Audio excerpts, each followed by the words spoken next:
Muy buenos días, muy buenas tardes, muy buenas noches, según corresponda. Vamos a continuar Diplomado Formación Profesional en Tutoría Tanatológica, sesión 6 del módulo 4, trámites que deberá hacer la familia en caso de muerte en casa. Una sesión bien interesante, bien importante, y no solamente para nuestro trabajo de tutoría tanatológica, también información para nosotros mismos en caso de que estas situaciones se presenten, y que yo creo toda la gente debería saber qué hacer cuando muere una persona dentro de la casa. Morir en casa es una decisión cada vez más frecuente en todo el mundo y México no es la excepción. En 2018, de acuerdo con el INEGI, en nuestro país se registraron más de 322,000 muertes en casa, las cuales el mayor número fue de personas mayores de 85 años, con más de 88,000 decesos, de los cuales 50,000 son de género femenino y 38,000 de género masculino, seguido por personas de 80 a 84 años con más de 42,000 decesos, de las cuales hay prácticamente la misma cifra de mujeres que de hombres, mientras que en el caso del grupo de 60 a 64 años hubo más de 22,800 decesos, de los cuales 13,000 son varones y 9,700 mujeres. Son datos interesantes, aunque solamente estadísticos, y nos van a dar un panorama más o menos de cómo tiende esta práctica de preferir la atención domiciliaria, preferir morir en casa, aspectos como el alta por máximo beneficio que analizamos en una de las sesiones, cómo están afectando y moviendo esta situación, y lo mismo debería pasar cuando se habla de lo que tiene que hacer la persona que sobrevive a la muerte de un familiar en su casa. Las muertes registradas en el hogar se deben en orden de número, pero sin especificar porcentajes, primero a enfermedades cardíacas, seguidas de diabetes, tumores malignos, enfermedades del hígado, enfermedades cerebrovasculares, enfermedades pulmonares y lesiones autoinfligidas. Esto es, la mayoría de las personas mueren de falla cardíaca, y de ahí corresponden a los grupos de edad. De manera general, en 2018 se registraron 722,000 muertes en el país, de los cuales 567,000 personas contaban con atención médica, 101,000 no contaban con atención médica y 53,000 no especificaron. Es decir, pese a que tenemos el derecho a la atención a la salud, no es totalmente cierto que todas las personas van a morir en los hospitales, y que morir en el hospital ya no es la primera elección, al menos consciente. La mayoría de la gente, si le avisan, le dicen usted tiene un mal pronóstico, va a preferir que lleve sus cuidados, últimos cuidados, en su casa, en compañía de la gente a la que quiere. Aquí es en donde encaja muy bien lo que vimos en la sesión anterior respecto a, si bien prefiero que se me atienda en casa, prefiero que sea mi familiar, mi grupo familiar, quienes estén al pendiente de la enfermedad, pues también lo tenemos que hacer con las debidas precauciones que vimos en la sesión anterior. ¿Qué se hace cuando una persona muere en casa? En México, una vez que el paciente ha fallecido, hay que hacer una serie de trámites, para lo cual la familia cuenta con su apoyo. Usted debe informarles, aquí es otra parte, cuando usted dice el paciente va a estar aquí en casa, ya no piensa regresar al hospital. Bueno, pues uno de nuestros trabajos, bastante difícil debido a la situación cultural de nuestro país, es hablar de lo que va a pasar cuando muera esta persona. La familia muchas veces se resiste a tener esta información porque creen que atrae la mala suerte, o dicen, no me eches la sal hablando de eso. No se trata de echar la sal ni de la mala suerte, se trata de una realidad, y la gente tiene que saber lo que es necesario hacer y cuándo y cómo hacerlo. Lo primero que les va a indicar es que llamen al 911 para notificar el deceso. Eso es lo primero y más importante. Se llama al 911 para notificar.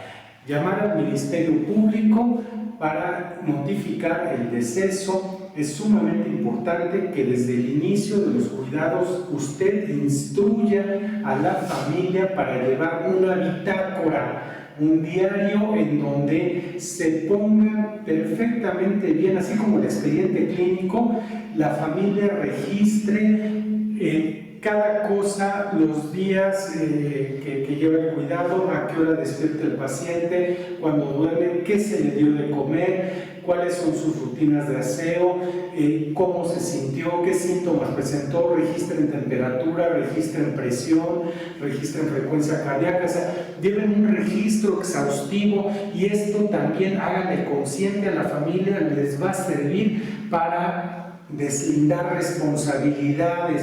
El Ministerio Público, dada que la muerte fue en casa, tiene la autoridad para realizar los estudios y determinar que no hubo un acto de violencia o de descuido tal que generó en la muerte del paciente. Es bien importante porque esta bitácora va a servir también a la familia para demostrar que no hubo negligencia de ninguna naturaleza y que la enfermedad la muerte es producto de la enfermedad y no del mal cuidado o de un posible maltrato.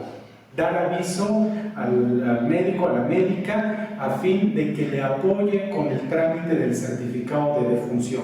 El MP no tramita el certificado de defunción, ese solo lo puede tramitar un médico, una médica, y de preferencia, o más bien tiene que ser la persona que está al tanto de la enfermedad, o sea, el médico tratante.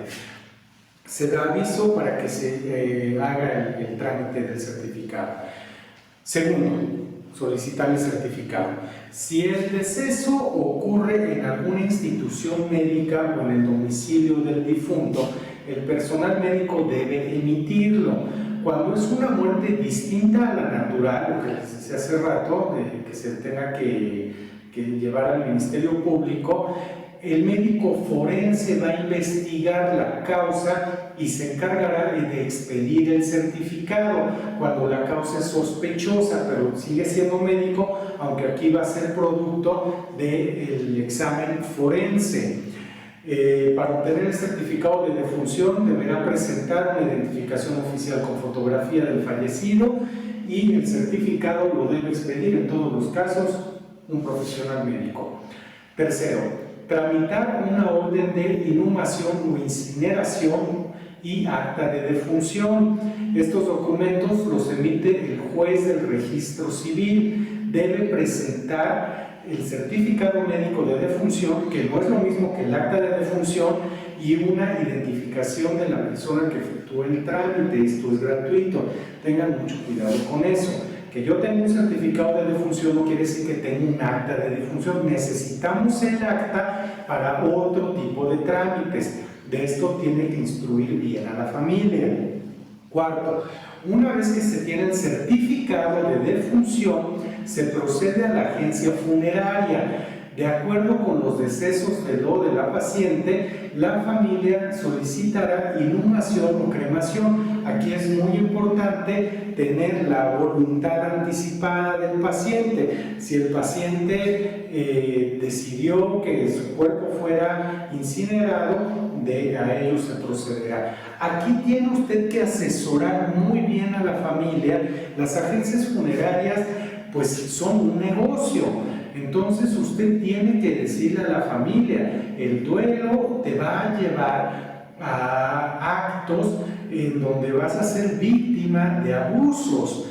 Entonces se tiene que tomar en cuenta el presupuesto, lo que desea el paciente, cuánto se puede pagar, porque las agencias funerarias de entrada, pues el cajón, el ataúd de lujo, el café, la sala, que las flores, que los arreglos, y las personas pues están en un estado de luto y no están perfectamente bien emocionalmente, entonces acceden ya sea por culpa, ya sea por dolor, ya sea por vergüenza, ya sea por una cantidad de cosas, porque el de la agencia funeraria pues les hace creer que todo esto les va a traer consuelo, y usted tiene que hacerles hincapié que no necesariamente tener un ataúd de lujo, llenar de flores la sala funeraria, invitar a todas las personas que conocía el difunto, dar café,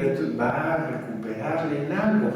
Si la persona tiene y puede pagar todos esos servicios de lujo, bueno, pues adelante, ¿no? Pero no debemos permitir que la persona pues endeude en cosas que al final de cuentas nosotros lo sabemos no le van a ocasionar más alivio que el momentáneo de saber que se hizo un funeral a todo lujo. Quinto, los ahorros bancarios y la Afore. Para esto es para lo que se necesita el certificado, además de lo de la funeraria. El plazo para solicitar el saldo de la cuenta individual es de 10 años, por lo que tenemos un poquito de tiempo, pero si no se ejerce esto por cuestiones de la familia, todos esos recursos se van al ISSSTE o al IMSS, dependiendo de dónde estaba afiliada la persona, o si goza siendo trabajador. Debemos ver que estos recursos se asignen a la familia. Sexto, testamento. Cuando el familiar realizó un testamento como posible heredero, puede indicar un procedimiento sucesorio ante un juez o un notario. Es muy importante tener los documentos, decirle a la familia, tengan los documentos, estos documentos como los estados de cuenta bancarios, los testamentos, lo de la Afore, las voluntades, todo eso se tiene que tener en el momento en el que nosotros decidimos tener al paciente en casa y que sabemos que el pronóstico del paciente o es reservado o es francamente malo. Es importante preparar. Y vuelvo a lo mismo, muchas veces la familia va a decir, es que nos trae la sal tener todo esto a la mano. Pero olvídense de la sal, mejor es tener todo esto en forma, en tiempo, para que podamos hacer los trámites que al final de cuentas son necesarios. 7. Cancelación de tarjetas de crédito, tarjetas bancarias, departamentales, cuentas de banco, en fin, todas las cosas que tienen que ver con dinero, créditos hipotecarios. Es sumamente importante que ninguna persona utilice las tarjetas de crédito, ya sea adicionales o utilizando la firma o los datos del paciente.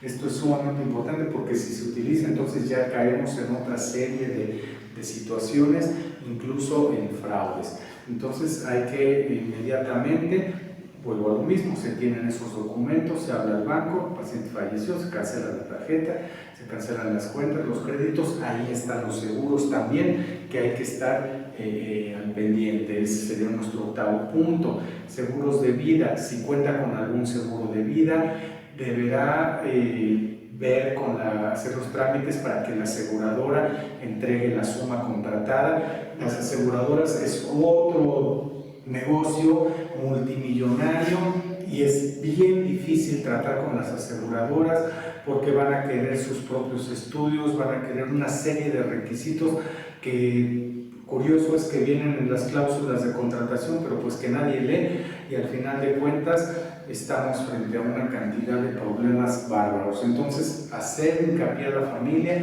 de que este trámite no es sencillo. Estos serían los 8 pasos que corresponden a la muerte del familiar en casa y que tenemos que pues hacer otra pequeña sesión de tutoría.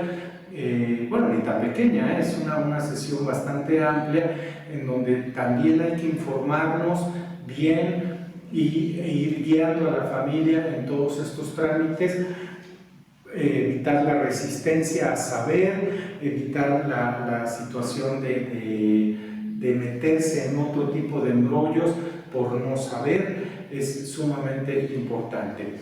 Conclusión, es importante saber y conocer todos los trámites descritos porque es parte de nuestro trabajo y es parte de la asesoría que debemos dar a la familia. Siempre recuerde que para el doliente son momentos difíciles, sin embargo debe hacer los esfuerzos necesarios para que las personas hagan los trámites legales que se requieren. Hágasles saber de la importancia que tienen y sobre todo no permitan la entrada de acomedidos, de gente que como ya se murió, yo soy el vecino, no se preocupe, yo me encargo de todo. Es la familia la que tiene que encargarse de todo esto y es en todo caso usted quien está debidamente capacitado para brindar apoyo a la familia para que sean ellos quienes se encarguen. El duelo, dado que hemos estado haciendo bien nuestro trabajo, la pena generada por la pérdida, el luto, eventualmente van a pasar.